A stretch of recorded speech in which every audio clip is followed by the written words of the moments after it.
this is the type of shit I told him back now. Young and never king, trip the gold like a sack. Ducking from the laws with the dogs, bring the scat out.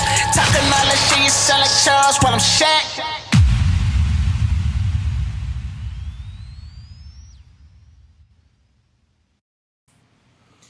Yeah, man. It's popping, my G. Here we go, bro. Here we go. How we feeling? How we feeling, my G? Listen, back for the smoke, man. It's your man, Klarity. Got word here, sipping on something. What's in the cup, G? Hey, man, ain't nothing but H2O in this mug. You heard? H2O, man. Yeah, man, feel good to be back, man. This word from the Word of Clarity podcast. Back at it again with my guy, Kenny G. For another episode. Feels good to be back, man. How your week been, my guy? Man, it's been good, bro. You know what I'm saying? A lot of moving parts, but literally and figuratively, man. But it's been all right, man. I can't complain. Excited to get back in here, get on the energy, man. Get on your head, man. You know, get 4 straight victories, you know, on the podcast and, you know, going about my business. So you been counting. You think you got 4 of them in a row, 3 of them in a row already, huh? 3 of them in a That's row. how you feel? You know, I'm trying to get 4, man. You know what I mean? Like, That's how you feel. Hey, we got to start placing our bets, man. We got to start. What we gonna put up? Mountain Dew? What we gonna do, dog? We gonna put up bread? listen, I'm down for it, bro. You know what I'm saying? Whatever you drink, man. You know what I'm saying? We can put a case of something on it, man. You know what I mean? So Yeah, I feel you, dog. Yeah, man. Hey, what do you know the date of the Super Bowl this year? Yeah, I believe it's February 8th. I believe February 8th. I can actually look it up. If you want me to look it up, I'll look it up right now. Yeah, see what that. Maybe we can make that Super Bowl the first bet, man.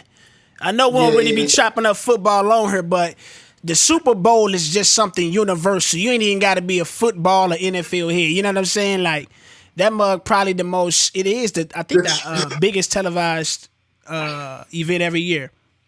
Yeah, so the Super Bowl's on the 12th. 12th? On the 12th, yeah.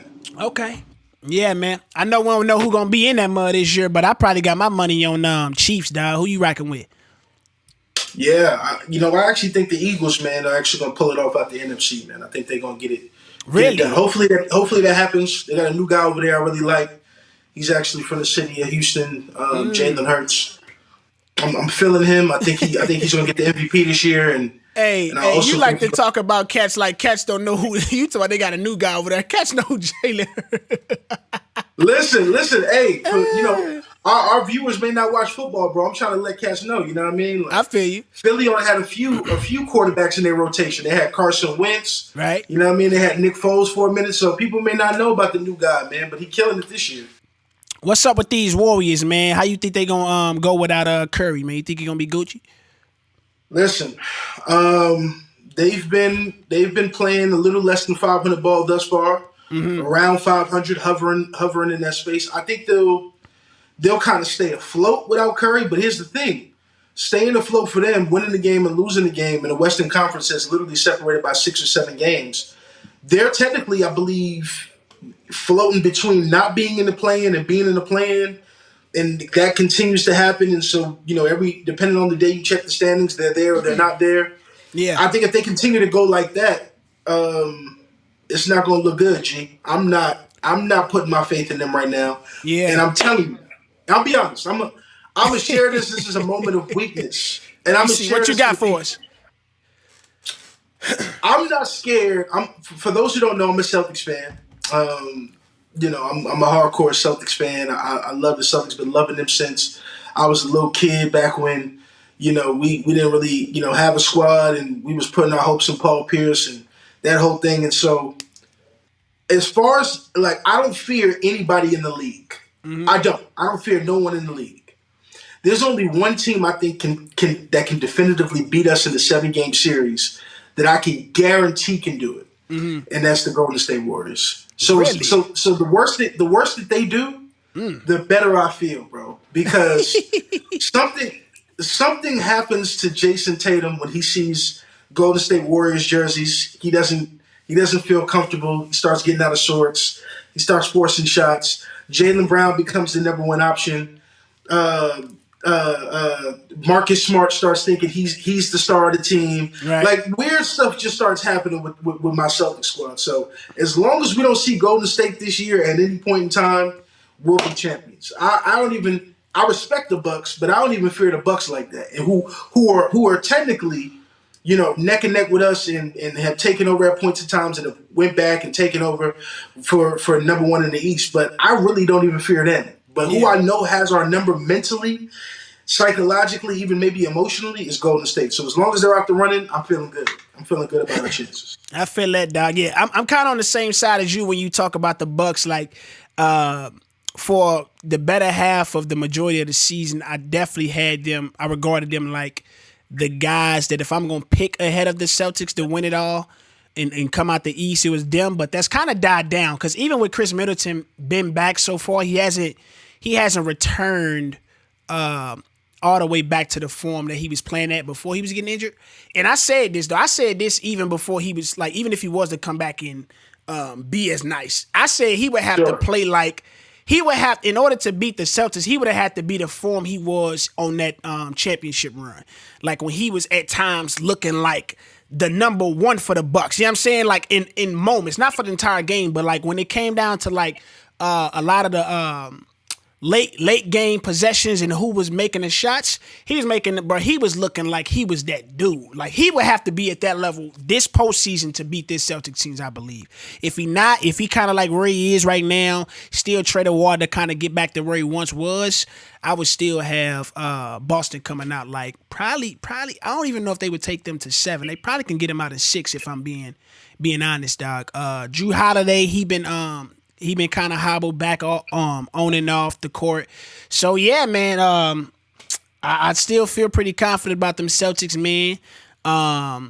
My Lakers starting to trend back into the right space, you know what I mean? Even though we got AD being out for a minute. But, yeah, man, feeling not too bad about the league right now for my guys, man. You know what I'm saying? Listen, man, you are the most faithful fan I know, bro. And I'm truly, I'm encouraged, though, because, like, if anybody goes through a hard time in life and struggles to keep the faith, just listen to Word talk about the Lakers, bro. And just know that your circumstances are not that bad, bro. Like, he can keep the faith with the horrible Lakers squad. You can keep the faith in your situation, bro. That's a motivational speech, Word. Motivational purposes only, Yeah, that's it, bro. That's it. Because I don't know what faith you have in the boys, dog. That boy LeBron is 52 carrying that roster. Pat Bev is playing some of the worst basketball in the league. Russ is holding up. That's good. You like taking shots at my guys, huh? Lonnie Walker is having a career year. That's a bright spot. But, man, who y'all going to beat in the playoffs, man? Matter of fact, who are y'all going to beat in the play-in? Bro, if we got who? Jazz? Oh, we got Jazz. If you put up against the Jazz beat y'all. I hope you know that. Bro, the Jazz been beating a lot. The Jazz beat Pelicans twice, and I didn't even understand that. That didn't make sense. Go ahead. I normally would never do this. Word. Mm-hmm. But I'm not gonna lie. The Jazz are a solid basketball team, dog. Come on. Them dudes can actually play, bro. Come on, bro. Who they going to when they meet? They're not. I'm not trying to over-exaggerate. They're not. I'm not saying they're great, but they're competitive with anybody in the league every night. In the regular season. I gotta show them maximum respect. Hey. The regular season, dog, is a different game than the postseason, dog. Now you do got the benefit of only playing guys like once, I believe, in the play-in. You only got to play them once or twice, maybe, I want to say. So it's not like a 7-game series, but I still expect my Lakers to elevate their game. Hence, that it's going to be the playoffs or the play-in. You know what I'm saying? And I'm not going to put my faith in them. If you're telling me. If your Lakers play the Jazz for a playing spot right now, you got your Lakers beating the Jazz. We need AD. We need AD. I'm saying AD. Okay. I was about to say, sir. Bro, if you ask, you asking me as a Laker fan, I'm probably still, bro. We got LeBron James, bro. That's the like when you got LeBron, bro. Because we've been putting together some wins versus teams we necessarily ain't supposed to be winning too as well. Like we still upsetting some guys based off of how we've been playing. Our talent, I think we always should be able to beat anybody 100% healthy. But last we went on a run. We had 2 games. We beat a couple guys where when AD went out. We won those 2 games right back to back. You know what I'm saying? And it was against some competitive playoff teams. It wasn't like no scrubs. So Jazz, I can see them rolling over, being that they don't have like a guy where it's like if it come down in his own somebody's shoulders to carry, who you gonna go to? Jordan Clarkson? Nah, he's a volume shooter, dog. He gonna shoot like he that guy, but he's not gonna hit him at the high clip rate that you need him to be able to lift him over the hump. Hey, that's how I see it. Something tells me, and you can, yeah, bro. Something tells me you don't. There's certain teams you're not watching in the league, bro. I watched them, bro. That's why I'm familiar with Jordan Clarkson, bro. I'm familiar with how many shots that boy be taking, bro. Look, percentage you got wise. league pass. Look, you got league pass, bro. I expect you to be educated on a lot of these little squads that nobody else do because you got league pass. We not finna be hyping them. I'm not saying now, I'm never gonna exaggerate. I'm not saying Jordan Clarkson is some top guard in the league, but a dude who it's not even just about shooting. He's fearless in the moment. Right. And if you need a bucket down the stretch, this year especially, he's proved. Yeah, give it to me with 10 seconds left. I'm gonna put it in. That doesn't make him a top guard, but what I am saying is he's a trustworthy late game shooter in his role. That's kind of what he does. Yeah, that's his role, and I don't expect that to be in the playoffs, Doc. I don't see them guys ever hit that type of guy being that in the playoffs. Nah, I just don't, bro. Mm-hmm. How far right now, based off game and not name, is Jordan Clarkson from Jamal Murray? Game-wise. Nah, I'm not a person that's gonna be highly like that I would contest. I'm not hype on Jamal Murray. So game wise, it's not far at all. Jamal Murray's really not the guy that the Nuggets gave that money to. Yeah, so I'm on the side of that belief. So here's the thing: if Jamal Murray for a couple of playoff series can turn into one of the best guards in the league just for a short period of time, nothing tells me that your boy Jordan Clarkson can't do that either. That's what I'm trying to say. Yeah, I don't know. They the same player. We talking about a Jamal Murray that was prior to what do you have, ACL? Jamal Murray, he was trending in the play. I don't think he deserved that amount of money, but he was gonna get paid, and he was trending in that way before the ACL injury. But you taking who he is now, I believe he's not that guy. But if you talking about the version that went in the playoffs and had couple 50-point games, went crazy, he was battling out with Donovan Mitchell. You talking about that series, right? The bubble. Yeah, that's a different version. Everything. Jamal Murray had one of the best playoff runs, individual performance wise. He did in a long time. He did. That's a fact. He did. All that I'm saying is, when I look at a dude like Jordan Clarkson, we ain't got to spend too much time on this. No, you good. When I look at a dude like Jordan Clarkson, I'm saying like, could he get hot for a playoff series or two and go crazy? I think so. That's all I'm saying. I wouldn't put it past him. Now, do I think Jordan Clarkson is some amazing guard? Mm-hmm. No, but I do think when Jordan Clarkson gets hot, if you squint a little bit, sometimes it's hard to tell the difference with him, especially when he gets hot. Like, you'd be like, who is this dude? You start squinting, you'd be like, is that? No, he's not. That's not an elite guard. That's Jordan Clarkson. He can get high. I just don't know if it's. I don't know if it's dependable come playoffs though. We'll see how it pans out come second half of the season. We know if it's a different season. But yeah, man, this trivia from last week, man. We was had the trivia for what name did Lil Wayne go by originally. It's quite interesting if you ask me. You got any guesses, my guy? I have no idea what this is. I'm so looking forward to this being revealed. I couldn't even tell you. I was going to cheat and look it up, but I said, let me wait till the episode and be surprised with everybody else. Yeah, man. This one was pretty interesting, dog. Lil Wayne went by Shrimp Daddy before. Yes. He went by Shrimp Daddy, dog. I have no clue the origin of it or anything like that. But yeah, man. Apparently, Wayne was going by Shrimp Daddy, dog. If he would have kept on to it, hey, that Daddy May would have run off in this era, dog. What you think, man? Yo, Shrimp Daddy is wild, dog. That's a wild name. One of the craziest things I've ever heard. That's nuts. But hey, Shout out to Lil Wayne, bro. You know Shout what out, I'm saying? shout out my nigga Wayne. Shout out my nigga Wayne. You know what I'm saying? Yeah, that's what it is. Hey man, but check this out, man. I got something right here I think it's gonna take you for a flip, dog. Back with the Choose One series, man. Ooh, Choose one, man. We got 2001 Lakers. They won a championship that year. They went 15-1 in the postseason. That's the year I believe they only took an L to AI in the finals. AI had to play incredible. He played his mind out there finals. And then you got 73-9 Golden State Warriors. This is 2016. We know how that ended. It ended with an L in the finals to the Cavs with LeBron, upset 3-1. And then you got the 95-96, 72-10 Bulls. You know how that story goes. This is pretty much the greatest run ever because they ended it off with a ring, right? But I mean, just imagine all these teams at they peak. You know what I'm saying? The matchups. Who would you, if you had to pick a team where you like, look, this is the squad I'm going with, greatest ever. Who you got, dog? Choose one. I mean, to me, you just got to use your got to use your brain on this one, right? So Right. if I'm looking at this graphic, the first thing I'm saying is I can't trust the team who lost, so they're eliminated. Get them out of there. Golden State's got to go, right? So get Golden State out of there. So now it's between this Bulls team and that Lakers squad.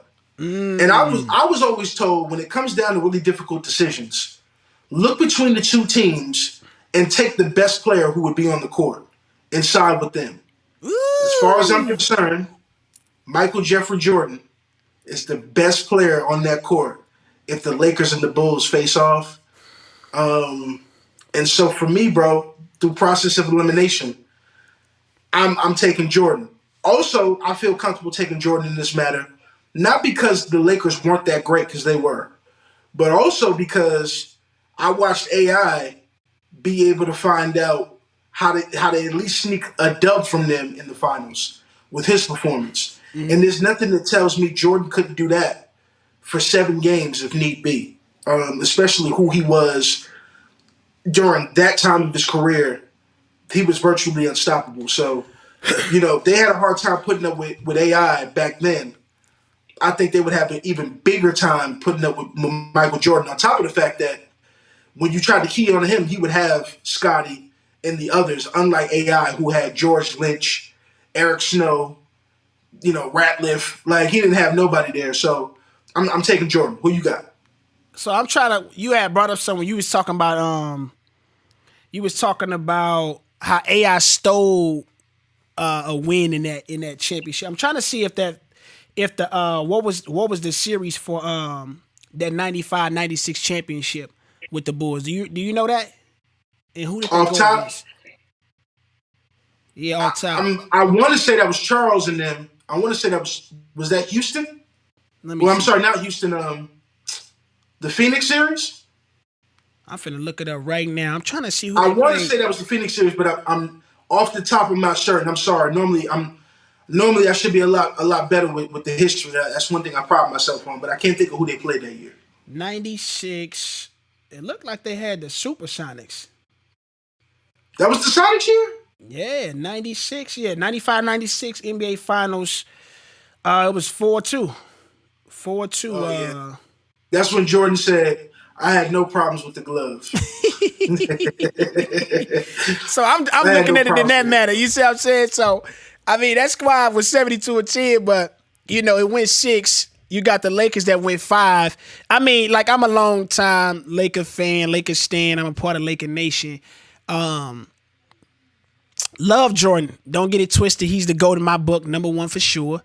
But when you talk about, like, I'm on record with saying, like, Michael Jordan wouldn't have even gotten Finals MVP playing next to Shaq. So cats always talk about how Kobe was a Robin to Shaq. I'm like, bro, everybody would have been a Robin to Shaq. This dude was playing out of his mind, bro. If you go look at Shaq numbers, bro, and how dominant the offense fed through him. So you got to think, bro. Nobody is gonna overtake that. And who's gonna stop Shaq? That Shaq, not Orlando Shaq. That Shaq. Look. Hey, Come on, fam. I'm a Shaq fan. Come on, fam.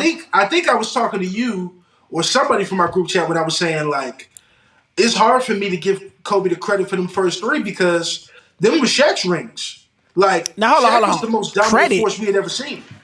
You said it's hard to give him credit? In the sense that yes, Kobe, like, no disrespect. I gotta understand Kobe, that one, man. Come on, man. Here's what I mean by that. We'll easily say Kobe had 5, right? And he did, literally. Just like Scottie had 6, and he did, literally. Mm-hmm. But whose rings were those, if you're talking about Scottie?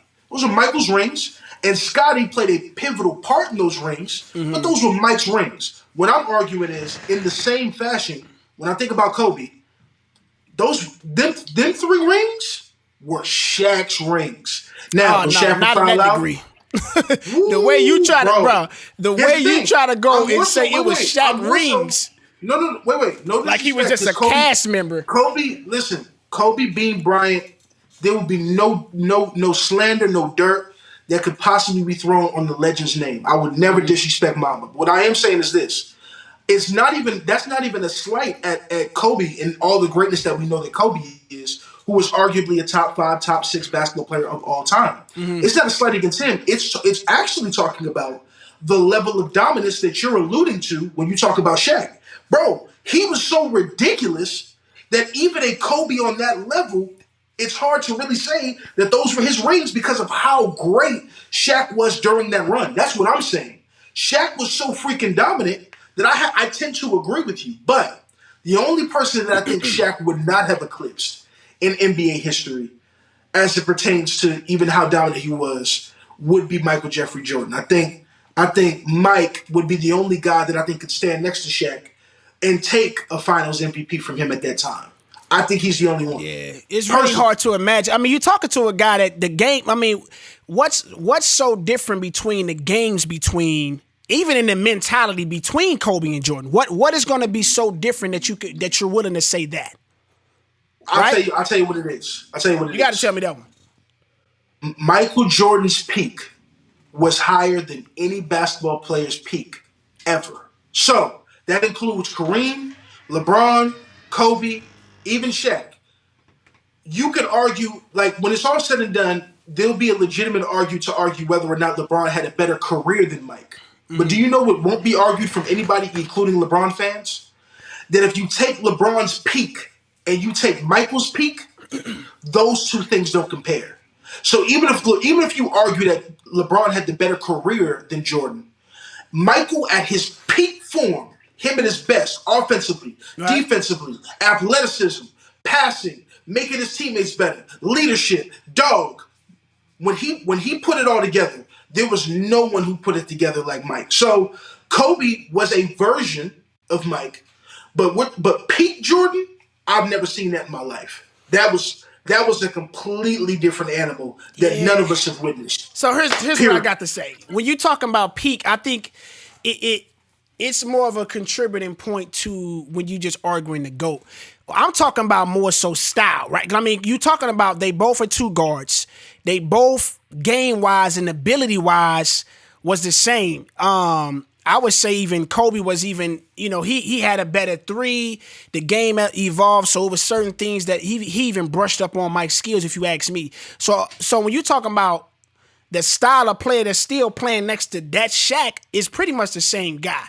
And the offense benefited more going through Shaq rather than a Kobe or somebody like Mike. So it's hard. Yeah, I think by default, because what benefited mostly to team success was going through Shaq, because it was a mismatch with whoever was on them.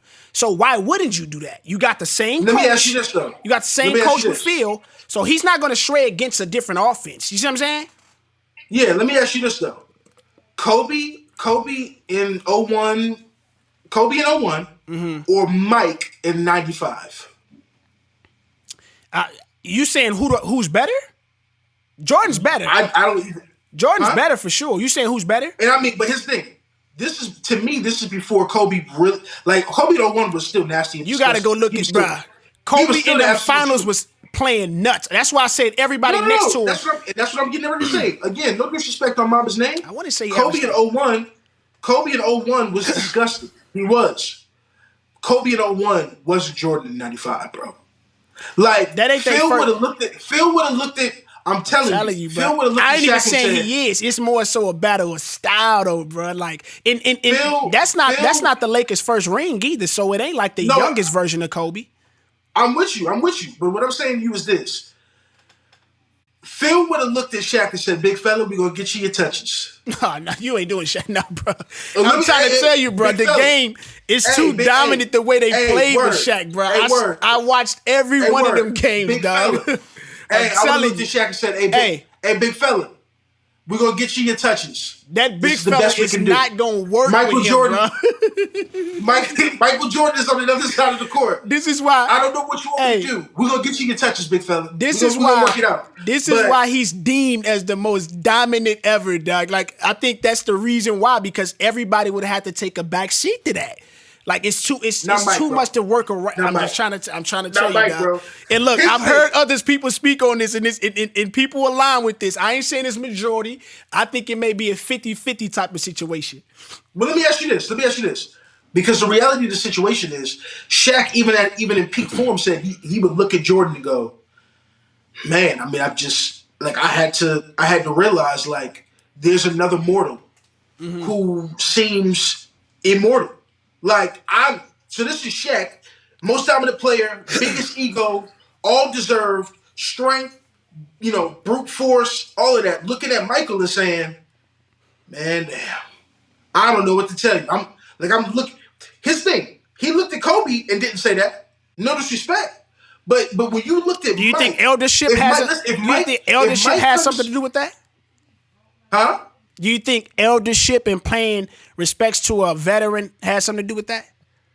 I would definitely say. But it could have. But I'm gonna 21 at that time. I'm gonna tell you like this: if Mike came to, let's say I could take 95 Mike, right? Mm-hmm. Shaq knows who he is, and there's no Kobe, but 95 Mike joined Shaq in 2001. You know what I think Shaq is telling that 95 Mike? What's that? Hey Mike, man, look. We got to do this together. All that argument stuff that him and Kobe was going through, as far as whose team is this and all of that. The Shaquille O'Neal that showed up for D Wade day one in Miami Heat camp and said, "Hey, Flash, me and you are not going to argue about whose team this is. This is your team, but I'm the most dominant force. Together we'll win a championship." That's how he would have talked to Mike. Versus what he did with Kobe. It's a lot of fight with him the whole time. I'm telling you. That's only going to happen because, like I'm saying, it's veteranship that would overrule. You dealing with a 21-year-old straight out of high school. Like, it's so much that goes on with Kobe. Kobe, what you not only dealing with that type of guy, he has the mentality like 95, 96 Jordan at 18. And he coming in telling this dude, your work ethic got to step up. That's why, you ain't trying to hear that. You already then went to the finals. You've been dominating the league. You've been, you know what I'm saying? Like, you still looking like this kid is not on my level. Rather than that Shaq has seen this dude already win chips, talking about Jordan. He already seen him in the glory. Kobe is having to prove. And once he went to Miami, that Shaq, he already knew he was on the decline of his prime. He wasn't the same Shaq in LA when he got to Miami. You can see that in the numbers. So, I mean, I think he was also maturing too. He matured, I would say, probably like in his latter years as a player that started to accept his role where he moved from team to team. When he was in Shaq, he definitely believed, oh, this is my team, I'm running it, I'm still da-da-da-da-da. Even when his work ethic wasn't even matching that, taking that stuff from a young Kobe caused this. You see what I'm saying? But that's going to be easier to take from a Jordan that's already won rings. That's where I think the variables would change and why he would accept that. But, I mean, hey, look, I don't even think that ain't like a clear, like what I'm saying, me taking the Lakers over that Bulls, or the reason as to why Jordan would have a different impact on a team with a Shaq and kind of make him a side guy. I think all of those things are very debatable, though. I don't think it's... Yeah, I do too. I didn't even mean for us to go into this fully, but I think it's always a fun debate whenever we talk about Shaq and Jordan and how that would have worked out, because, bro, we'll never get to see it, but, man, I think for the reasons you're saying and the reasons I'm saying, this is why it's a worthy conversation. Yeah. You know what I mean? So, but you said, to wrap it up, you said you taking the 72-10 Bulls. Yeah, I got to take them, bro, because you got it. What you taking to me? 7. Like if they was the first, it's 7. That would be the first time the Bulls in Jordan's history ever went 7 games. 7 games, anybody. yeah, for sure. Absolutely. I mean, that'd be blood, sweat, and tears, bro. You know, rather than talking about Shaq and Jordan, you know Kobe would want that more than anybody. He'd want it probably more than Jordan. He would. I think that Jordan, and I you know, God rest his soul, Kobe would have got the business from that Jordan. No. I'm trying to tell you right now, Kobe, bro. 0-1 Kobe and 95 Jordan. Kobe would have got the business from back then. You know what? Let me say this. If it was a situation where Kobe would have got MVP, it would have been because Jordan was standing in front of him. And he would have got that's and I'm not saying that would have definitely happened, but if it was a potion or a mixture that came up with the result of him getting the MVP, you got to put somebody like in Jordan in front of Kobe to win over Shaq. That's gonna put him to that. Like he lives and dies for that matchup. You know what I'm saying? Let me say this too though. I think even with Kobe playing out of his mind, Shaq probably. Matter of fact, Shaq would probably, even if they did lose, Shaq is the MVP of that series regardless. Because when you got Bill Winnington and Luke Longley as your defensive, guys in the paint, Shaq would have averaged 49, 22 with 5 blocks and 6 assists, bro. Rodman was still a part of that, right? Crazy, bro. He would have averaged almost 50 against that Bulls team. Rodman still a part of that? He was still a part of that 96 team, right? Ooh, let me tell you, I forgot about Rodman. One of the few players to give Shaq trouble.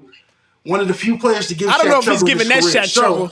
I don't know if he's giving that one, but I know, yeah, he definitely was like his kryptonite at one point in time in his career for sure. Well, the reason why I think he may give that Shaq trouble, and we got to move on, but the reason why I think he gives that Shaq trouble is because Rodman would go to your ear and just say some gay stuff. Like, he'd be like, hey, Shaq. He'd be like, hey, Shaq, me and you after the game, I'm going to meet you in the locker room. And Shaq would be like, his whole game.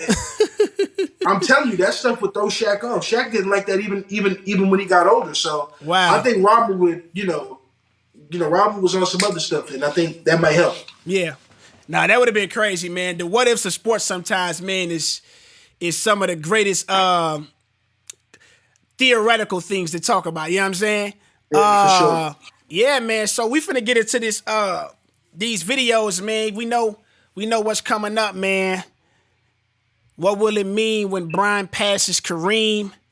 So we gonna go back and look at some of the milestones, the greatness of Bron James been going on, and we'll jump back into this, G. Yes, sir.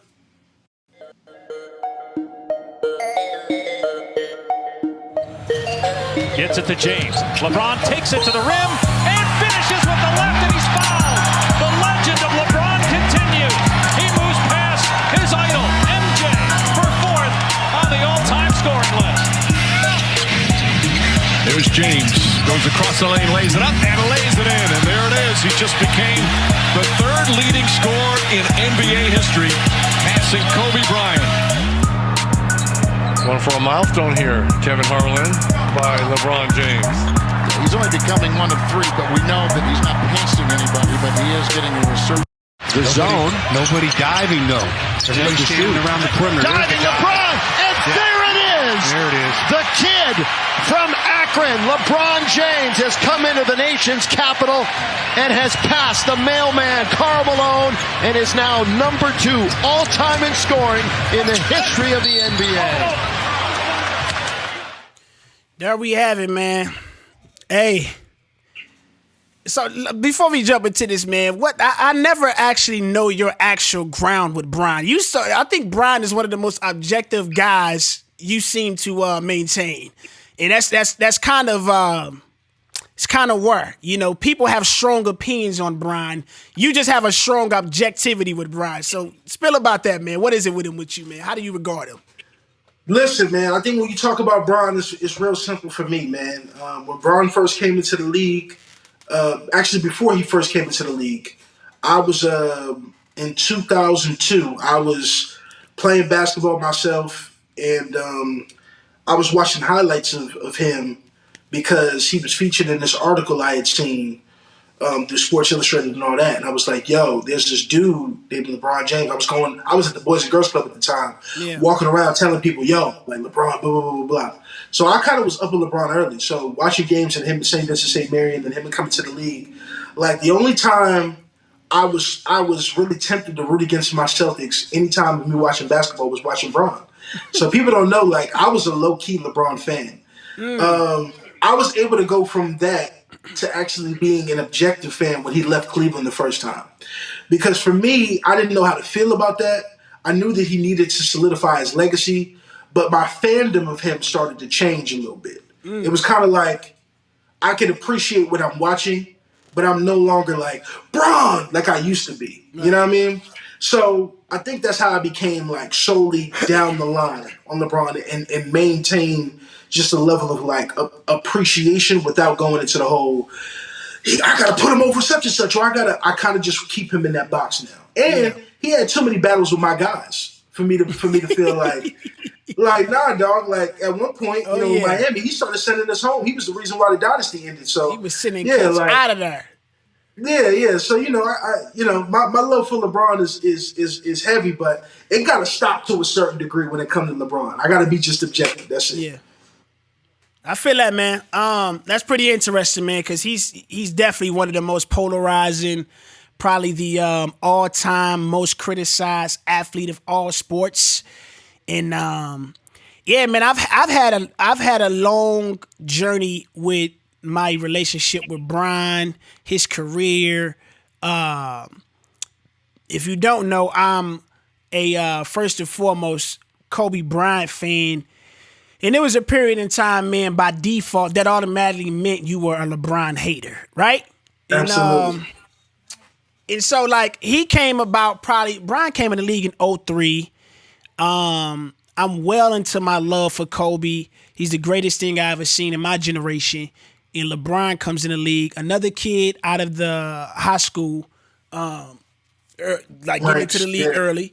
And at that point, I'm like, yeah, here we go. This is the first name that's coming up where it's like, yeah, if Kobe ain't have nobody to be worried about, this is the guy now. You know what I'm saying? Like, it wasn't even a question in mind if LeBron was going to be there. It was quickly that you knew, right? Most people at that time, probably if using the dope, already knew.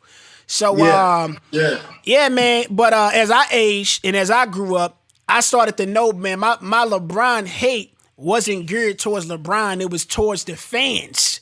You see what I'm saying? And they probably would say vice versa when it came to Kobe, that it wasn't that they hated Kobe. It was us as the fans, right? A lot of times that's pretty much a situation for almost anything in any industry. Like if you don't like a certain rapper, you don't like a certain athlete or whoever, you typically are mad at their fans because the fans create so many narratives that make you hot because they coming and attacking your player, when all reality, they only doing it because of something you said in regards to their favorite player. So, yeah, man. But after I got over that, I was really able to start being objective and not biased because I would, not give him his first share, whether if it was his rankings or how I regarded him and all things of that nature. But, man, now, I love Bron. Of course, he on my Lakers. I still don't say, like he's my favorite or nothing like that. But you can't deny his game. You can't deny his impact on the game. You know what I mean? And ultimately, you can't deny his greatness. I definitely got MJ number one. But when I sit down sometimes and really investigate, like I'm probably somewhere between Bron being 1B next to Jordan being 1A, if I'm quite frankly honest, right? Because it's just too many things to look at when it comes to this dude career, bro. Like, I mean, when you talk about statistically, you got the 9 consecutive finals. You know what I mean? He's pretty much been a dynasty by himself. Everywhere he goes for at one point, you pretty much booked as the next time that team is going to be in the finals is them. So, yeah, man. But when it comes to this point thing, I think that even speaks more volumes because he's not a scorer. You know what I mean? Like, he's not a shoot first type of guy. He's a pass first type of guy. He enjoys kicking it to the guys and getting them going. And the fact that he passing up Kareem, I wouldn't say this speak to him being the GOAT. I think it just speaks to him being so gifted that even if he wasn't a first scorer type of guy, he still now ends up being an all-time point leader. You see what I'm saying? Like, his best feat of the game is passing, but he's so gifted. I believe if he really wanted to be a shoot first type of guy, a lot of people would have liked him more. A lot of the narratives were that if he wasn't, he don't got the killer instinct. He's not an assassin. He's not, a lot of the narratives that exist because he is a pass first, but his talent says he should be a shoot first. I think all that stuff would have been put to rest. You see what I'm saying? Yeah. I definitely get what you're saying. I'll make this statement, bro, because I think it's absolutely relevant. I think here's where this will probably break down as to what it means for LeBron to pass Kareem. I think me and you are pretty much in the same generation. Our generation will be the last generation to remember Jordan as solely the guy. Every generation after us, it's going to be him, bro. LeBron will be the GOAT in 20 years. Guaranteed. Guaranteed. And so I also think that at this point, even for those who have Jordan number one, like myself and yourself, Yeah.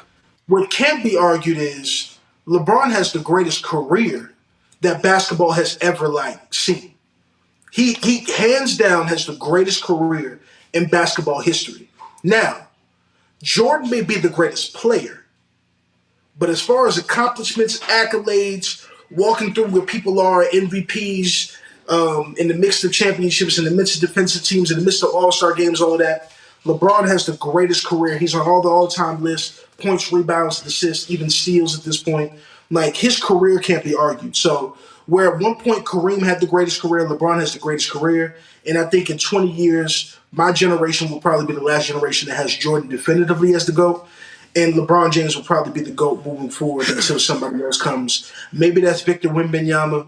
Who knows who that may be coming in. Maybe that player hasn't even arrived yet. We don't know. Yeah. But LeBron for a long time will be what Jordan is now among basketball fans, which is considered universally the GOAT as we move forward past my generation, bro. That's just what I think. Nah, man. I think that's a good point, man. Yeah, it'll be hard to think. Because I mean, who? I guess at that point before it was Michael Jordan. Yeah, it definitely probably was Kareem at that point that was considered the GOAT. Right. Absolutely. But I would say Jordan run or dominance or how long that title was like his that he owned probably was the longest run. Because then before that, you're probably looking at guys like Bill Russell before Kareem, which isn't that far from you looking at Bill Russell before Kareem, which probably isn't that far of a gap between Bill and Kareem. And you got to probably throw Wilt in there too.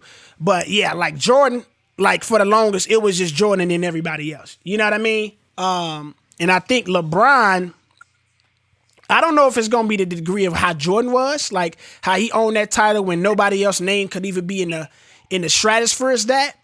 But I do agree with the sentiment that our generation will be the last generation that like wholeheartedly deemed Jordan as the GOAT.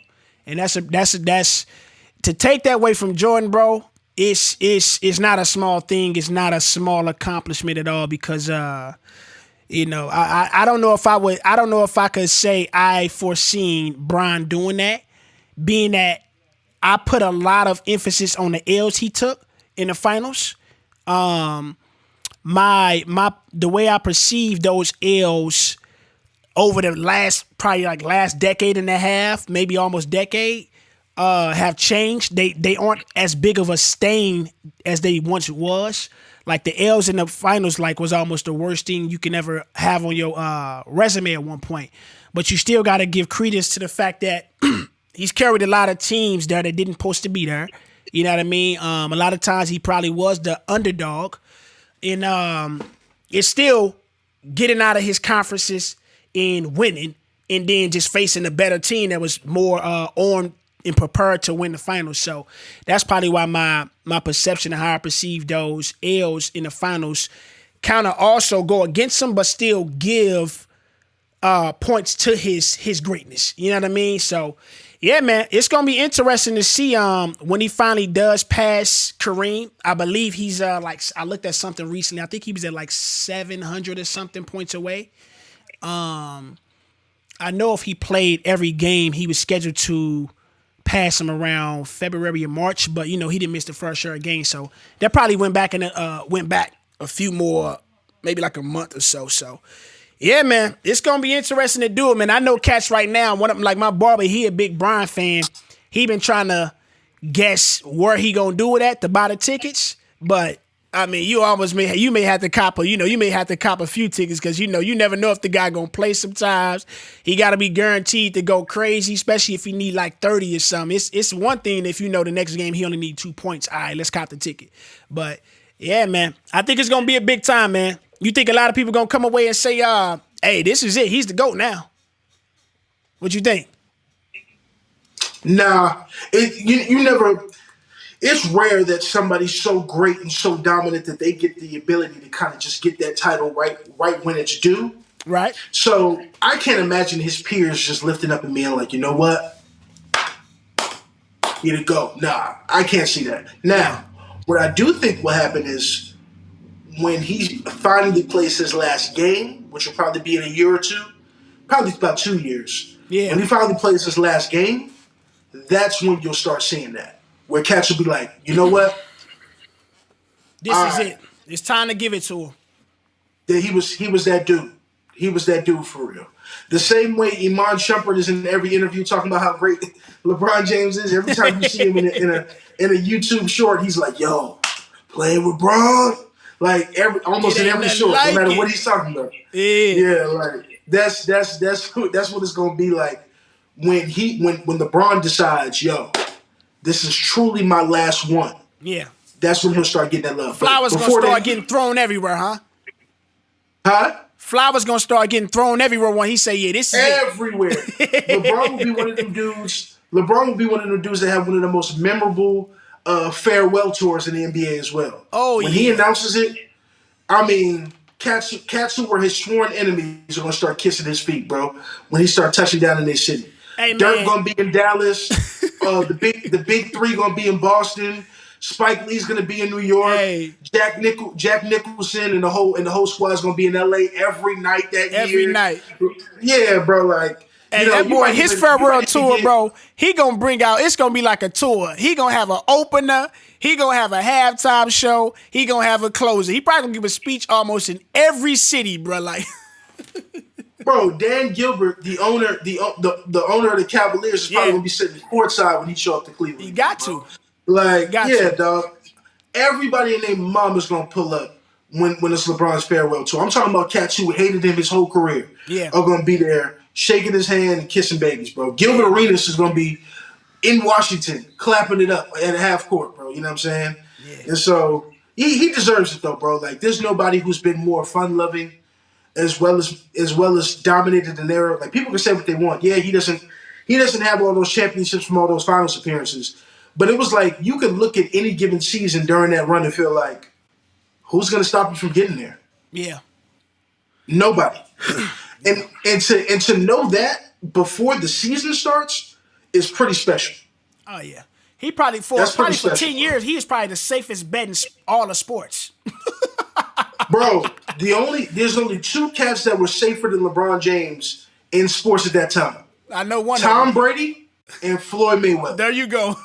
Those are the only 2 dudes, dog, that you can place your money on in Vegas and have a guaranteed return, no matter how big the house is. And the reason why I probably give even more points to Bron because it's 82 games. Them guys, you got one fight and you got 16 games back in the time when he was winning. So it's like, man, 82, you got to stay healthy. You got approximately what? At minimum 16, but you could probably have all the way up to probably 40 plus, 50 plus games in the postseason. So yeah, man, the odds though, you know what I mean? Like, yeah, it's pretty impressive, man. I'm not gonna lie, man. I'm not gonna lie, Yeah, dog. man. Yeah, man. Bron definitely deserves his flowers. What an amazing career we got to watch. And what's cool about it is we're going to be able to tell kids, grandkids, nephews, yo, I watched one of the greatest ever. The guy who's number one on that list, I got to see him my entire life. That's fire. Yeah, man, that is an honor, man. I will say, the fact that I seen Bron multiple times live, because I'm always the type to ask the older guys or the older generation above me, like, have you ever seen Jordan live? And it's always 9 times out of 10, it's probably no. I think I maybe only met one person that's seen Jordan live, right? Like outside of talking to people on the internet, but like somebody face to face. Have you ever seen Jordan? I probably only heard like one time where somebody seen Jordan.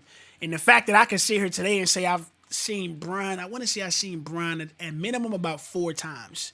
I seen him in Miami was the first time I seen him, and then I seen him multiple times when he went back to Cleveland. I don't think I seen him in LA yet though. That's what I gotta do. That's crazy, yeah. You ain't seen him in LA yet, huh? I don't think I seen him in LA yet because when I think I was gonna go see him, and it was the bubble season when the pandemic and all that stuff was happening, so I ended up not going. But yeah, man, yeah, the fact that I can sit here and say I seen that boy live, man, is nuts because you know the type of pride that people walk around with saying if they saw Jordan live, you know that mean a lot, man. That mean a lot, dog. Yeah. So shout out to Bron, man. Man, it's gonna be stellar. You know that game. When it get to that time when he about to pass him, every game got to be nationally televised, bro. Like it got to be on ABC, TNT, ESPN, all of that. You see what I'm saying? Like, yeah, man. Shout out to Bron, though. Yeah, I really hope wherever he decides to play, because I think he's going to play for one more team. Mm-hmm. I actually hope that he plays for the Knicks. Really? Because I don't want to see that. No, let me tell you. Let me just say this. What type of craziness would it be for LeBron to play for his hometown, for him to go to Miami and get a chip, for him to go to LA, do what he did there, and then to turn around and play for the other greatest storied franchise in the NBA and possibly make something historic happen there just for 1 year? I think that would be very interesting. Hey, could we pause right quick? Now, so can we, this is why I gotta do this, dog. This is why I gotta do this. When we use stuff like storied, right? Or we accrediting what are we like putting in that fold? Or they storied for the right reasons or just reasons? Just reasons. Now the Knicks don't have some amazing history, but they're like the. Is it by default because it's New York? Is it one of those type of things? The Mecca, the Garden. It's the Garden. Yeah. It's Willis Reed. It's Spike. It's They the Dallas Cowboys of the NBA, man. We gotta be honest, dog. Like them dudes, they be having. They try to talk about my Lakers like we the Dallas Cowboy of the NBA, but we got a ring like within recent memory. We got rings in this century. Like the Knicks, man. When the last time they get a chip, man? I can't even think of the top of my head. 70. They was in the finals in the 90s, right? They were in the finals in the 90s, but the 70s was the last time they got a ring. Mercy. I mean, I don't even know if cats Purge was born when they got a ring. Some cats wasn't. You know what I'm saying? Like, bro, this man said mercy, bro. Mercy. But no, I feel you though. From when you put it like that, like when you all the semantics, right? The theatrics is why it would be nice for him to go and play there in their careers there. I think it is a bit of a stretch. Huge, man. I think it is a bit of a stretch when you throw in the fact that he want to play with Bronny. I don't know if he willing to go all the way out there. He got a crib in L.A. If anywhere he gonna go and do it, I don't know if it'd be New York though. But it would make a hell of a story, man. I think his story is already one of the greatest, if not the. You know what I'm saying? Yeah, man. But in other NBA basketball news, man, we got the NBA All-Star Weekend coming up. It's in good old Utah. What do you think about that one?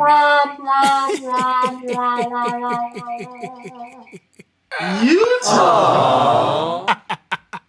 Hey, Utah is man. so trash, bro. Utah, man. I don't even. Hey, man, you ever been to Utah, dog? Never, and I vowed to never go for any reason in my life. Only time I'm going there, if they booking me, I'm making some money. You heard? That's the only time. Listen, matter of fact, let me not do that. If y'all want to fly the Word of Clarity podcast out, we'll be glad to do a live show in Utah. Talk to us about an honorarium and how we can make that happen. We'll make y'all the first one. Right. As long as the bread right and the accommodations right, we'll absolutely come to Utah. But outside of that, I'm not coming to Utah, bro. Stop playing with me, man. Yeah, man. But NBA All-Star, man, the polls are open. You know what I mean? Let's do it, bro. Let's do it. I'll probably stick with my people. So let's do it. Pick him again, huh? Search for players. Nah, man. Who you want to pick them all together? Or you want to pick the East and I pick the West or something like that? Let's pick them all together, man. I think that'd be interesting. Man. We can debate. We can debate as we pick them. I ain't even got to think about this one, man. You know who going right there. Hey. We picking our backcourt. Hey, word. What's up? Word. It's good to see you. It's good to see you making the right selection first, my brother. I mean, that's bro, right. bro. When it comes to certain things, you just know, right?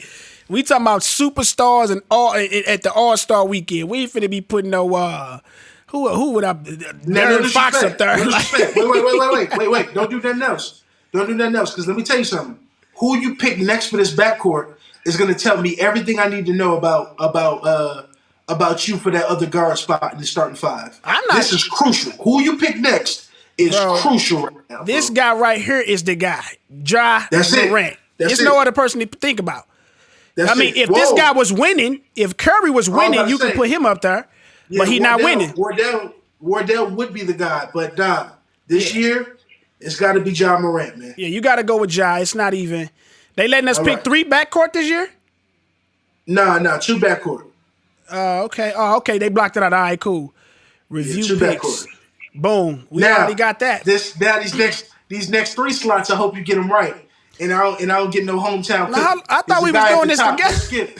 Don't skip my guy at the top, man. Hey, why you try to put me on the test, bro, when we supposed to be doing this together, man? This is crazy. Now, you know what? This a little tough. I ain't gonna lie. If you just look right here, right? Just look right here at the top row. It's already tough right there. You got to start doing the process of elimination. One of those is not tough at the top row. The guy at the very end of the top, all the way to the right, he's got to get in no matter what. Oh yeah, he got to go. He has to get picked. Everybody outside of him is extremely tough. This is tough. Come on now. This is tough. Yeah, okay. I see what you meant by that. I see why you said Jokic isn't tough. Yeah. When you isolate, Jokic, he got to get the eye. But if I'm looking collectively, I'm like, I want to pick guys. I just want to pick versus who I think really deserve, right?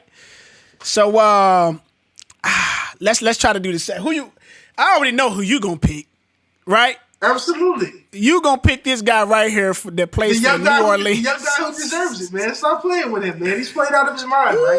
Let's do it, bro. Oh, man. This is gonna be tough, dog. Ooh. Come on, man. Give him the click. And then let's choose the final spot. Because to me, outside of him is where it gets real difficult. That's when it's like, I don't know who, because I agree that if you pick my guy at the top, then one of your Lakers have to make it, in my opinion. I just don't know who you would choose. I know who I would choose out of your guys. I know who I would choose. Let me stop playing, man. I would, but here's it's a caveat, because this guy right here, you can never foresee him coming off a bench as a reserve. He has a good chance at they still do the captain, right? Whoever get the most votes is the captain. Yeah, they do. So he's going to be in the running. The only person that can overtake LeBron as the captain is Luka Doncic, and it may happen this year. I can foresee it happening, but if it comes down to just purely votes, how it went a couple years ago, AD would probably be the one that's coming off the bench. If it came down to purely votes in the front court was voting pecking order, it would go probably LeBron. Zion probably would bring in more votes than Jokic, and then Jokic. Yeah, I would agree. If you're talking about votes, I would have LeBron, Zion, Jokic if it was the old system. Well, yeah, because the reality of the situation is because of the lack of a presence from both Anthony Davis and Zion last year, a guy like Andrew Wiggins ended up being the starter for the West last year, Which was horrible. which was crazy, right? So to me, it's only right that we're struggling between Zion and Anthony Davis because those are the dudes that open the floor for a dude like Wiggins to even get the votes like that. Right. That was a charity pick last year. Yeah, I agree. I think because of AD's availability issues and the fact that Zion has been, for the most part, fairly available this year. Besides just like a few things, like he's been in health protocols this year due to like a small COVID outbreak. You know, he's had one or two like little ticky tack injuries where the team decided to hold him out. But he's been fairly healthy. Nothing major. No out 3 weeks and all that. You know, he hasn't missed a bunch of games. Right. He's been available and he's led his team to a top 5 seed in the West. I think the young fella deserves it. Not even just being a fan. When I look at the rest of the list, I think the young fella should get the nod. You talking about Zion, right? Yeah, I think the young fella should get the nod. Yeah. Now, when you bring in team success, Zion definitely gonna be there.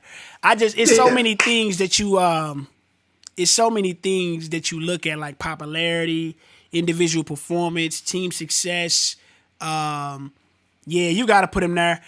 Yeah. When it comes to these, like, who deserves it between these two guys this year is him. AD. I agree. AD actually deserve it. Yeah. But Bron's got it. Bron's got to get it. Bron's got to get that slot. You think Bron? But hold on. What are we doing? Do we think guys got to get it, or are we giving cats that deserve? Well, here's the thing, no word. I want to give it to AD. I think AD deserves it, but here's the issue.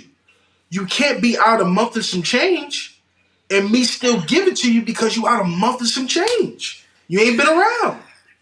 But we picking. What am I supposed to do? We picking right now. If we are picking right now. If we picking right now in all the data we have on who's deserving, I think I gotta go AD, dog. Because Bron has missed games as well. So up until this point, LeBron's played. Let's look at these numbers right here. 85% of his games. Look at this, bro. AD's played about 55 to 60%. Does he still get it over Bron playing only 55% of his games? AD. Even though in that 55% he's played better than LeBron. Does that still mean that because he only played 55 he gets the nod though? You feel what I'm saying? Like, he's had a better year than Bron, guaranteed. But he hasn't played enough this year. This is sick. Yeah, I guess we got to go with Bron, man. This guy, he always shoots himself in the foot, bro. Like he deserved it, though. He deserved it. He deserved it, man. Hey, no kizzy. He deserved it, bro. But it's just, I can't give it to him, dog. Look at this. He deserved it, though. Look at these numbers, bro. When he's a defensive player of the year candidate. Jeez. He's top in blocks, rebound. I think he leads the league in rebound. Yeah, man. It's very tough, man. But let's get to the West, man. We after we get done picking the starters, we'll look at some guys that may be deserving for like first time and all that. Here's where it gets difficult, word. Here we go, right here. Here's where it gets difficult. I don't really got too hard of a I don't know. Does it get really out of that list? There's one bona fide guy out of that list. This guy right here, Donovan That's Mitchell. right. That's right. Yeah, he definitely gets it. He's been spectacular. He's been spectacular. I'm probably, if you being honest, I'm probably gonna go right here next. Jaylen Brown. Yep, it gotta be him. It gotta be him. I mean, look at this guy, bro. Look at his numbers. That's insane. Yeah, bro. He's going crazy. And that's a second option. He's going crazy. He's a second option. Hey, but I will say though, word, the guy to his right is just as tough this year though. Ooh, Kyrie Irving? Just as tough this year. Kyrie, you got to take in the games he's missed. Cooking with fish grits this year, bro. Look, people know Kyrie Irving is my guy. It's just all the side notes and footnotes that come along with Kyrie Irving. He missed a lot of games as well. But ever since he's returned, the Nets looking like they supposed to be looking. Yeah, but I can't give it to him over JB. To me, it's got to be for the backcourt. Mitchell and Brown, man, this year. It gotta be, man. If we being about who deserves it, Mitchell and Brown. I want to give it. I want to, I was hoping to give it to that man there, but he's missed so many games. They got him on the third row. Yeah. James Harden 3 years ago was a book it first pick. A bucket, bro. A bucket. I don't know what's happened. Oh man, yeah. We'll do reserves after this, man. Yeah, it's pretty. Yeah, outside of that LeBron AD situation, it's been pretty smooth so far.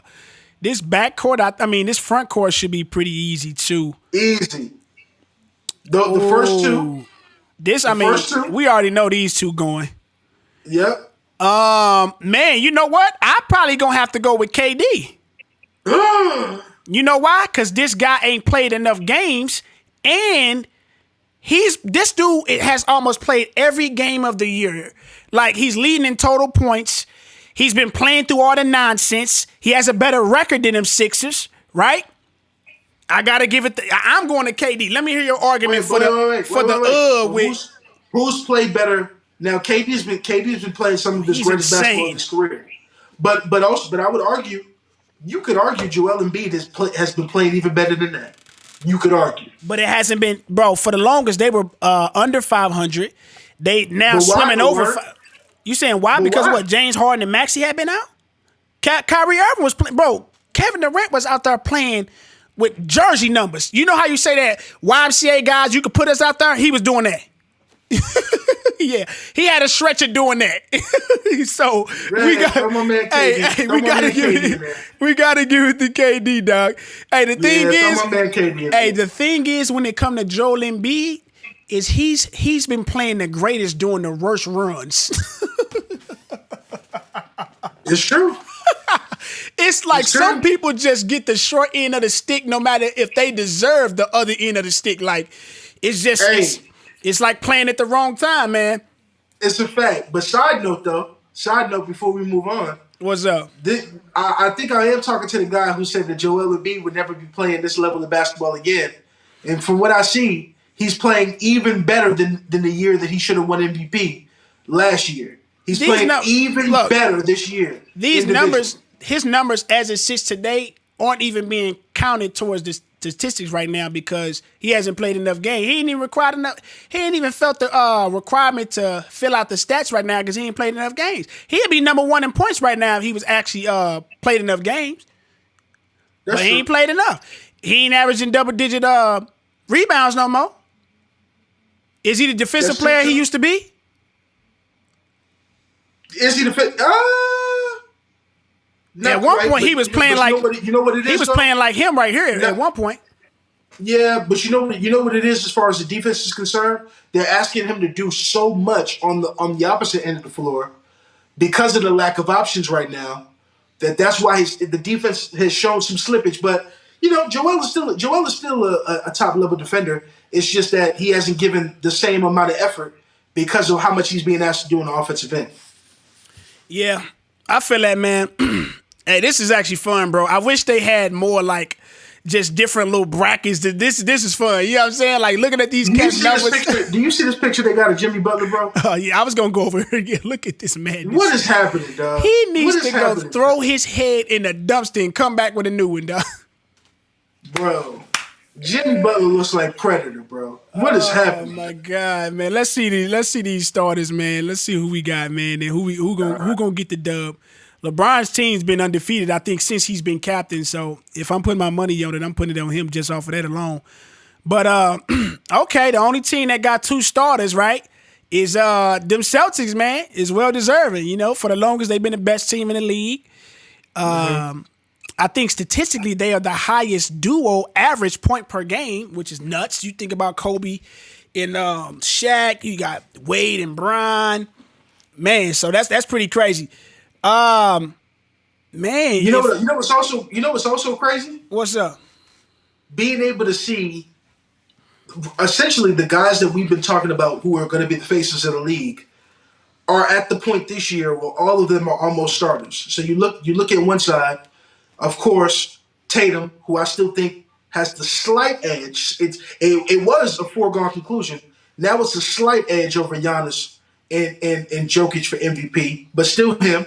So you got Tatum. Right. Then you look on the other side. There's Ja Morant. There's Luka Doncic. There's Zion Williamson. Like, what we're starting to see is the league turn a corner. We're starting to see the young guys who were expected to be the new faces all beginning to emerge now and be starters and top-level guys in the NBA moving forward. And I think it's super dope to see that now we're starting to get a representation physically that we can actually witness where those guys are like the faces of the All-Star game. Yeah, no, that's facts, bro. That's a good point, man. Yeah, because it's one thing to be predicting, but to be like, all right, let's drill down to the numbers. Let's line them up next to the guys that once was where they are now. And like a lot of them picks was pretty easy. Like when we look at the faces, right? Luka, Tatum, Ja, Zion, they were pretty easy in their slots, even next to the guys that, we used to have there, right? Right. For some reason, why don't we put Jokic a part of their classes? Jokic isn't that much older than them guys, is he? Like he's like Giannis for the most part, right? He's not, but Jokic is that young guy that feels like he's been in the league 20 years. 50 years. You know what I mean? You like, bro, didn't Jokic play in 92? Like, Jokic, we mistaken Jokic for playing against Tim Duncan and them guys. Right. Jokic was battling in the Western Conference Finals against the Spurs, bro. No kizzy, dog. Like, yeah, bro. But for real, bro. Man. Nah, man, this should make out to be a pretty entertaining All-Star. When you don't have the Currys in there, like the Currys, Kyrie Irving, Dame, they're flair players. Like their style of play, because like these guys, talent-wise, and like, who the best in the league right now, they deserve it. But when you think of like what you wanted to see in the All-Star, I would say we take a bit of a hit there. The West look nice when you think of Ja and Zion. Just imagine a alley-oop from one to the other, vice versa. I mean, Zion, bro, just imagine Zion throwing a lob to Ja or Ja throwing a lob to Zion. I mean, that'd be insane, bro. You know what I've wished for a long time? I don't think I've ever told anybody this, even like just in my fantasy basketball conversations or whatever. I've never said this to anybody. I'm gonna get this to the pod. What we got? Exclusive. What I have always wanted to happen is neither Ja or Zion, because they were in the same draft class and from the same state. I wanted them both to get to a place with their teams where they were both eligible to go anywhere at the same time. And I wanted them to pick a city that they felt like they were in love with, team up, and see what they could do together on a roster. And I honestly think a team with Ja and Zion could, with the right pieces, could be a dynasty. I think when you think about Ja leading... You playing fantasy basketball, man. Well, this thing, it's not so much of a fantasy if they deny their contracts, though. Now, they're not going to do it because, the teams in your home, the teams that you're drafted to can offer you that supermax, and nobody's turning down that money. Right. But, man, look, similar to the way Miami got together when it was D-Wade, Bosh, and LeBron's time, I would love to see them two dudes especially, some of the most high-octane, high-flying energy in the NBA. Them two dudes are those guys. Get together and team up. I think that would be something we've never seen before, bro. Ja Morant and Zion on the same roster, crazy, bro. Off the name and the optics alone, I mean, the closest thing we can imagine something being like that is if once LeBron got to Miami and Wade was still 06 Wade, that would be something comparable to it. But Wade, his body started to, his game started to be more to the ground than above the rim. But you talking about two guys that live above the rim, high flying, fat. I mean, just it's almost too much athleticism in two jersey numbers. It's almost like blowing up a spot. Like it'll almost be like Street Volume 2, bro. Like playing with Stretch and LeBron. Like it'd be too much, bro. But you talking about number one selling jerseys, Arenas getting packed out every night. I mean, I'm flying to. I mean, I'm looking for the first game of the year that happened pulling up. Let me ask you this, just as the funny question. Yeah. If both of them joined Utah, would you go to fly to Utah to go watch it? Hey, I may even cop both jersey. I'm getting a bundle package. Let me get that Zion, that Ja. I mean, bro, I'm there for sure, bro. Like that's the way to bring me there for sure. But bro, that's definitely. So you think stylistically that'll work though? You think they game like stylistically they games accompany one another that would you want to see it from an entertainment aspect or a team winning championship aspiration aspect? What you think? Both. Let me tell you. Let me ask you this. Matter of fact, I think both. So to answer your question, both. But let me ask you this. If, let's say the Pelicans were like, you know what? Yeah, Zion's been healthy these last couple of years, let's just say, because his contract doesn't end and he just re-upped for a new one, whatever. But let's just say something happens and they're like, you know what? We're going to get out of the Zion deal because he's been healthy, but the doctors don't believe that he can play a 15-year career. They only believe he can play 10. So we're going to let him go now and we're not going to pay him. Mm-hmm. If Zion went to Memphis right now, as presently constructed, Memphis technically does not have another superstar on that roster. Right. Bunch of good players, bunch of solid players, but another superstar on that roster. If Zion went to Memphis, would Memphis be your favorite to come out the West? For sure. Yeah, they would definitely be the come out the West. Done deal. And that's what I'm trying to say. I'm just going off of the names and what's on. We've seen some situations where names get on the sheet and we just think they are out of here, and sometimes it hasn't, right? Hence my Lakers, right? Well, no. What you mean? Here's the thing. I'm not a Lakers fan, but anybody who disrespects what LeBron and AD accomplished the moment they got together is I'm talking about when lying. they added my boy Russ. It was a lot of people that were saying they the favorites. And I was included in that just by me being a Laker fan and Russ being my favorite. But singularly, isolate those players on three different teams. They are great. LeBron meshed well with almost anybody. AD showed that they could, but you throw in a guy that needs a ball usage, right? Because here's the thing. I've been watching Zion. A lot of success that's been happening with Zion is because his ball usage has went up incredibly. CJ was out for a while. Brandon Ingram's still out. He's missed about almost a month of games. And that's exposed a part of his game that may be good or may not. Because I don't know how that's going to work when B.I. gets back, right? Because he needs the ball too. He ain't just sit in the corner wait to get it. He going to dance with it and get jiggy with it too. But Ja Morant, he's a PG. Zion, I suppose that may be a little bit more, but I don't know what direction, if he's going to be more of a point forward now or he's going to just revert back to, you know what I mean? Nah, I think after, even though the Pelicans, went through a winning streak and they kind of went on the skid, now they're kind of regulating, stuff like that now that we're, making this part, they're regulating all that. Yeah. So, they're kind of where they will probably end out in those seeds. You can't, if you're Willie Green, you can't revert back to what it was before y'all unlocked Zion. Zion went from being somebody who, okay, he doing his numbers, but is he still rusty? Yeah. You know what's going on? To the moment you put the ball in his hands, all NBA.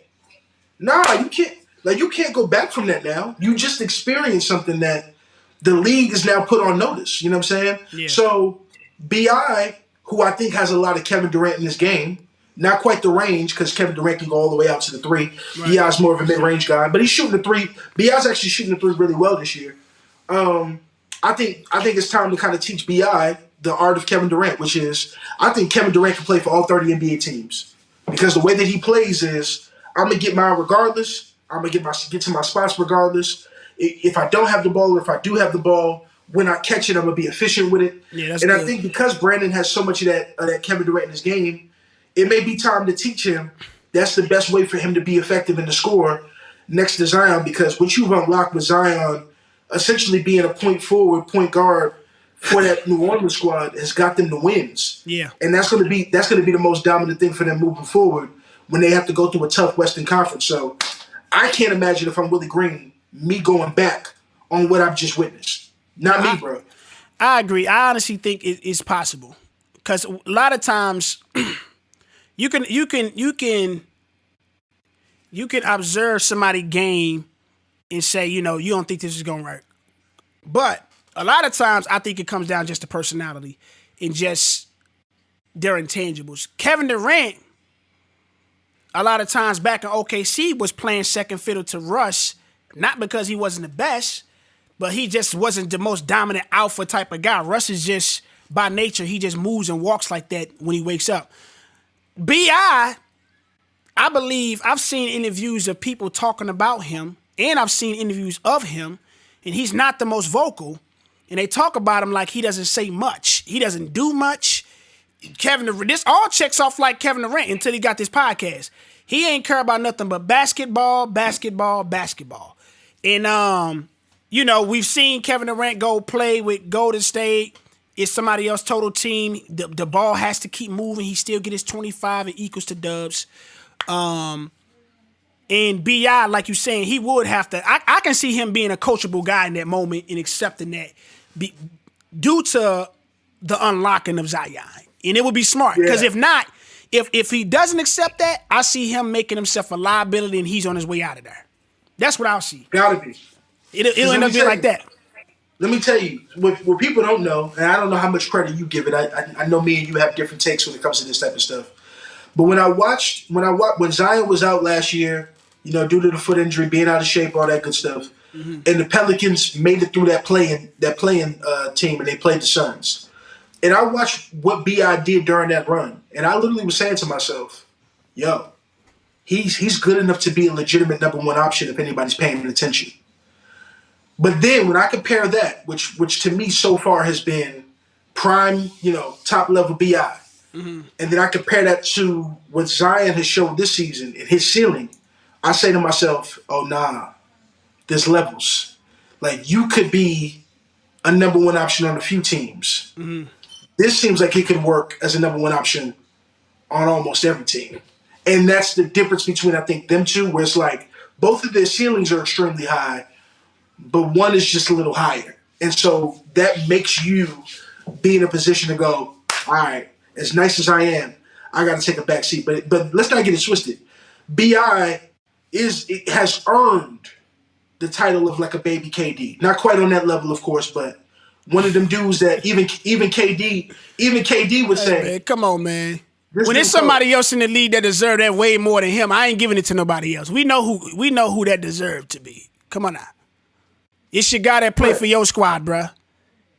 Tatum? Yes.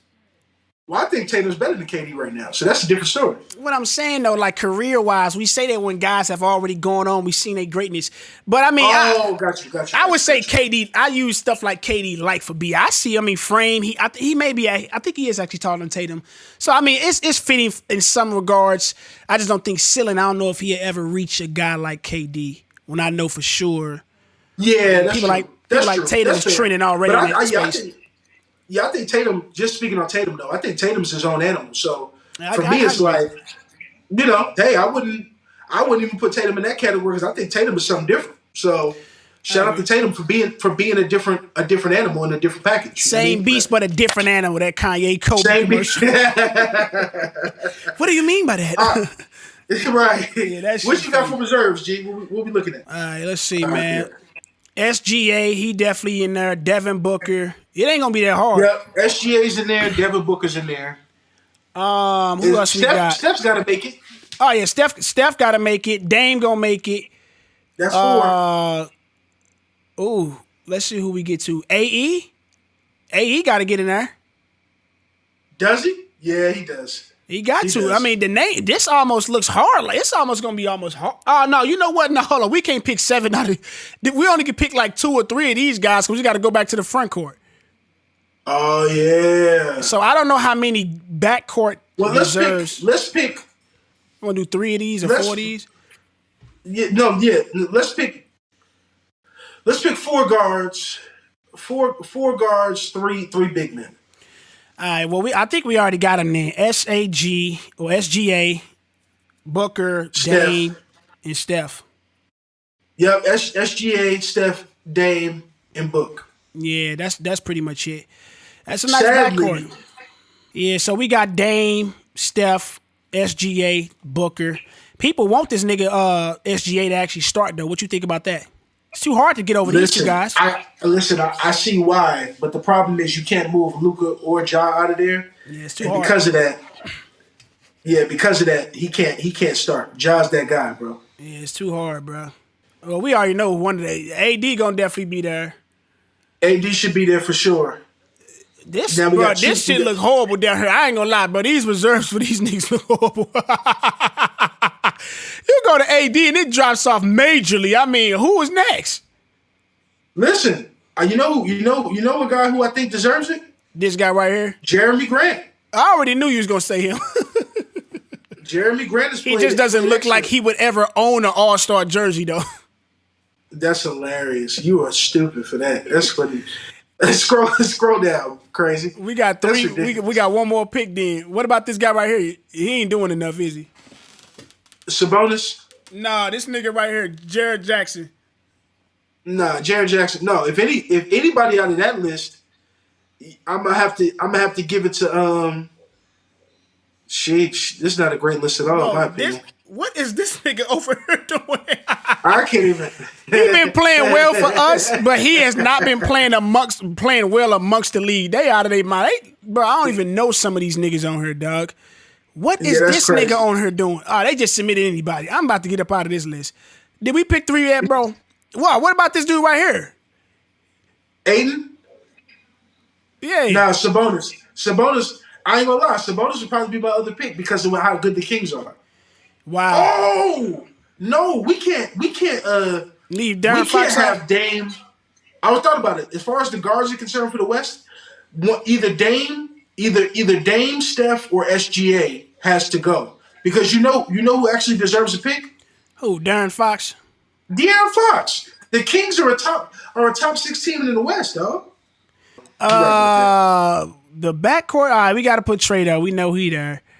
These We gotta niggas, put Irv. We gotta put Irv there too. Then Irv, they may try to keep him out just because he Irv. You know how the league is, but no, he supposed to be there. oh, Lord. I hope not. But You know how okay. they is. Is this nigga supposed to be here? DeMar DeRozan? Who? Absolutely not. I like DeMar, bro, but Who we going with? We got Irv, Trey.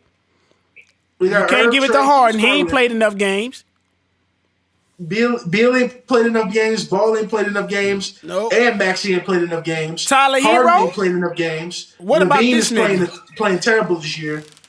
Tyler Hero is going to get the pick. I think he is too. Yep, Tyler Hero is going to get the pick. Who's been playing out of his mind? Shout out to Tyler Hero. Jalen Brunson is going to get the pick as well. What? The Knicks They have actually are winning rattled this year. off. The Knicks have rattled off 8 straight or 9 straight something not long ago. They Yeah. did that and they accomplished that. Jalen Brunson's definitely going to get the nod for All-Star game this year. All right, who we got over here, man? Butler, he in there. He play enough games this year or what?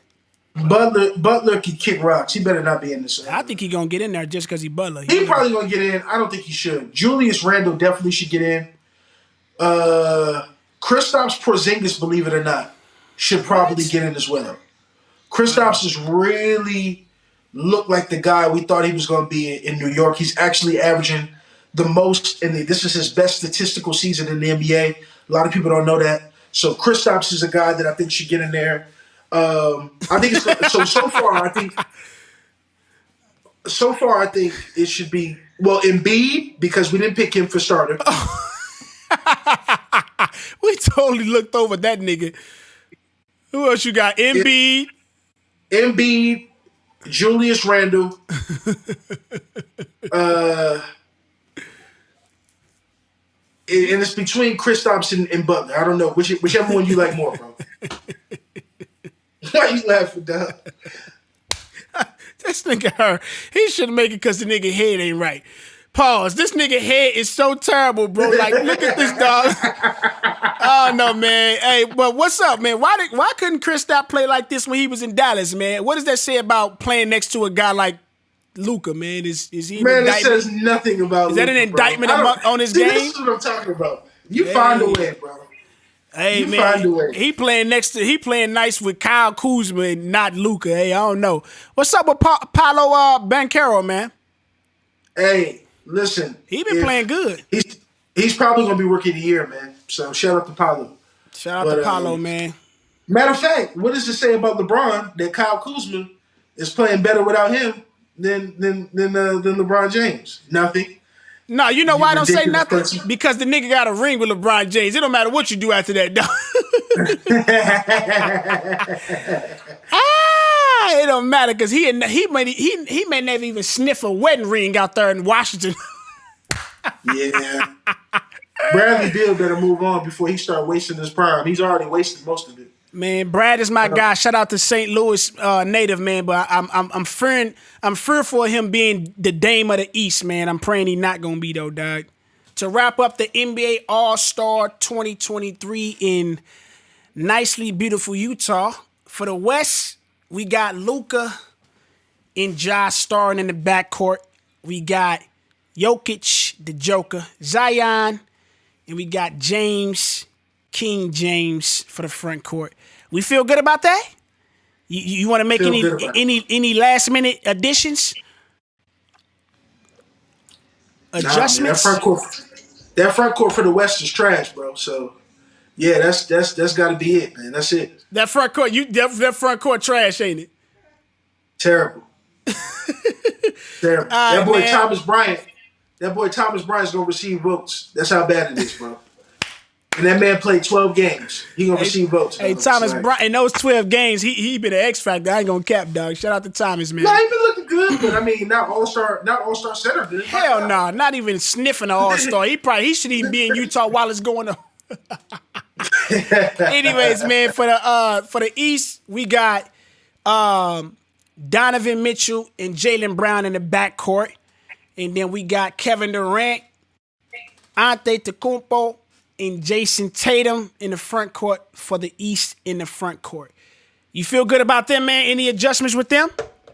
I feel good. I think I only have one thing to say. Free Joel Embiid. Get him out of Philly. I'm tired of seeing that man waste 35-point triple doubles. Nah, man, I gotta stop you where you are, man.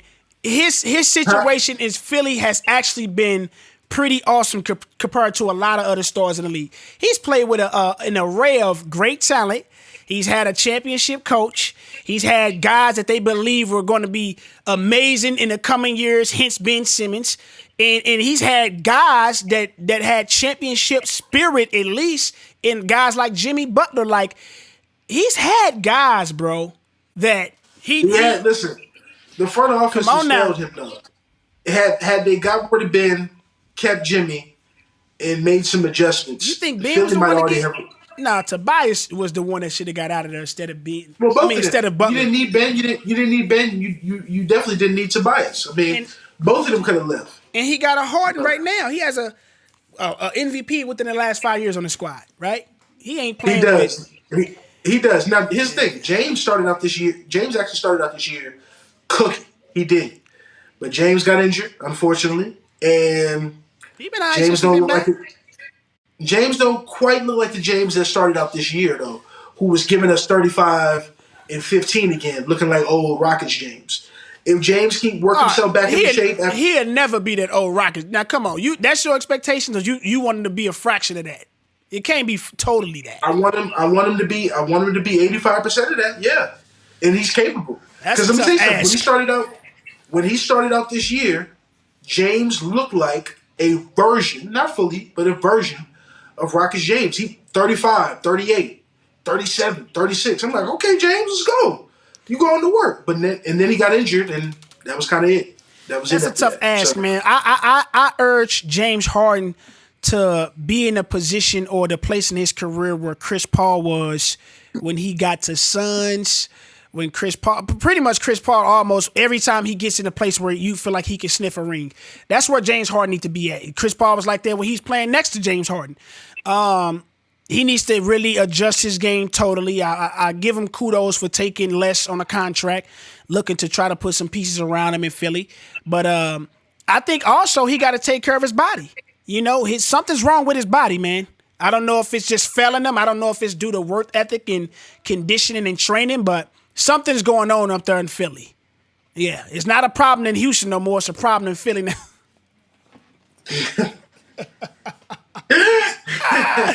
Hey, man. It's true.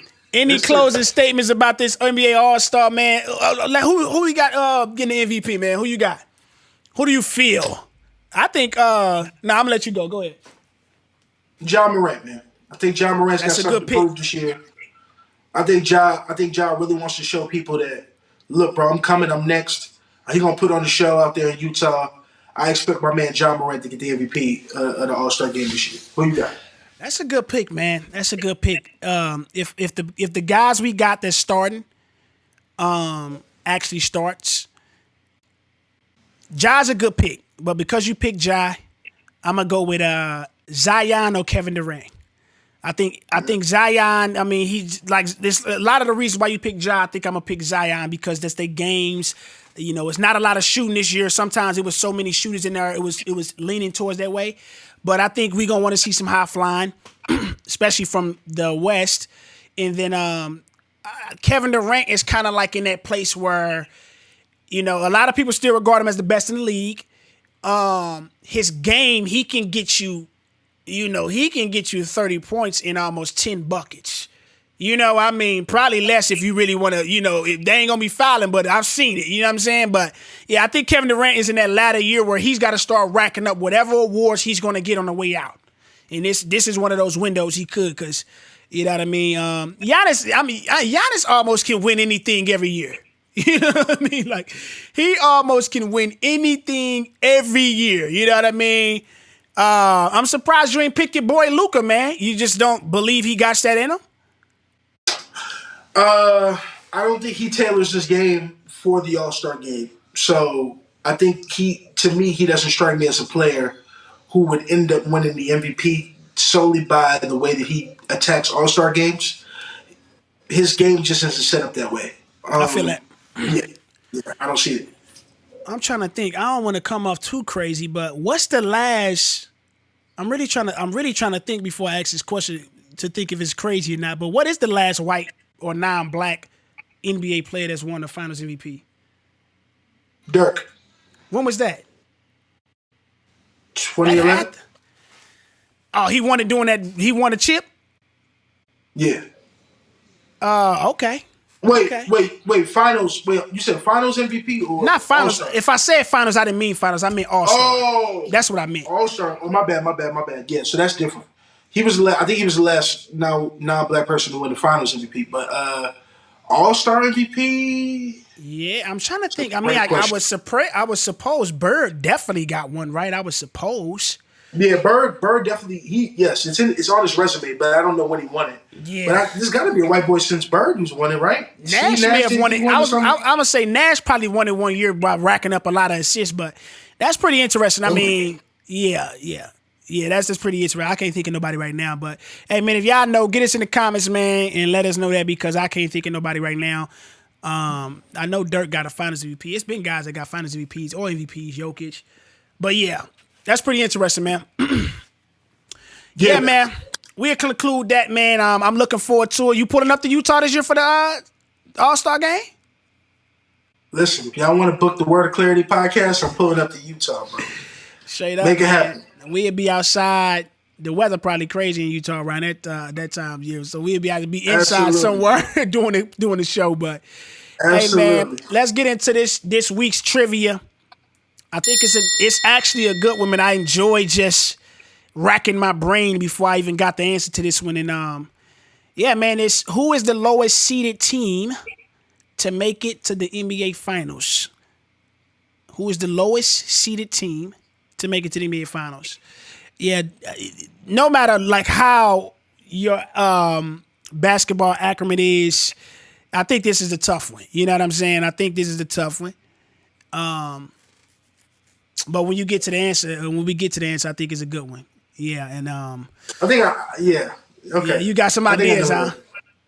Yeah, man. Well, yeah, y'all get in the comment section next week, or whenever this drops, man, and you know, shoot your answers, man. Like I said, man, you never know what them trivia is gonna end up being, man. If we already haven't start cash apping. You never know if we will start cash apping, right? So, yeah, man. Well, listen, man. A lot of projects in the store. You know what I mean? A lot of things going, man. Y'all look out, man, for me, man. What's going on with the other podcast, man? Matt Black been moving around. Yeah, man. Matt Black got some episodes coming with some of your favorite artists. You know, obviously that's a podcast where I really address a lot that's going on in the Christian community and in the space of Christian content. So, you know, tap in with me there, man. You know, talking with some of your favorite artists, your favorite community leaders, some of your favorite, pastors and teachers and stuff like that, man. So make sure that y'all tap in. What's going on your side there with Damage Control? That's some good stuff, man. Damage Control, man. We going through a couple people we got on the list that we want to interview. You know what I'm saying? I was looking at the Joe Budden podcast with academics recently. They had a good conversation on there. They was talking about just like how to operate your platforms when it come to either your personal brand or your podcast, whatever it may be, and like seeing it grow, and how people want you to stay doing one thing and never getting away from that if they loved you for that. And sometimes it's hard to accept when you start to branch out. Like if you look at Joe Budden, you know, he got the podcast, but he also be interviewing, like, I think he interviewed the guy that ended up was the guy that ended up shooting what's the guy name? Bin Laden. I think he interviewed him. Oh yeah. He interviewed Steve Madden. You know, so Joe is in a lane where he's starting to, you know, really open up to being just a lifestyle type of guy while also having his. So, you know, I say that because I honestly had similar feelings about that, especially when this came across the table when we was doing this. I'm like, all right, that's cool. We going to, you know, be able to get the basketball, sports, latest topics, whatever. And I was going to turn Damage Control strictly like into like an interview style, biographical, getting people's story type of situation. So, yeah, man, that's kind of what we doing now over there, man. I'm excited. You know what I mean? Look out for that. I'm sure I'll be maybe sometimes chopping in snippets of either stuff from Damage Control or Matt Black. And, if you don't know if I'm an artist, I do that too. So I may throw that in here. But a lot of stuff going on, man. Music, you know what I mean? I've been recording like crazy. And, yeah, look out for the new music, man. It's an exciting time, man. I'm loving 2023 already. So, yeah, man. Outside of that, man, any closing statements, my guy? Listen, same as always, like, comment, subscribe to the Word of Clarity pod. You know, at the Word of Clarity, man. Go follow Word. Go follow myself at Kenny Clarity. That's Clarity with a K. Yes, sir. What we got going on, man. Until next time we'll be here, you know, at the podcast, man, we'll be part ways. So that's what it is, G. That's what it is, man. Shout out to my guy, Kenny G. This is Word from the Word of Clarity podcast. Like he said, make sure y'all go like, comment, subscribe, hit that bell if you already have it so you don't miss the next video. You know what time it is, man. It's your boy Word, Kenny G. This is where we part ways. Holla at the kid. Yee!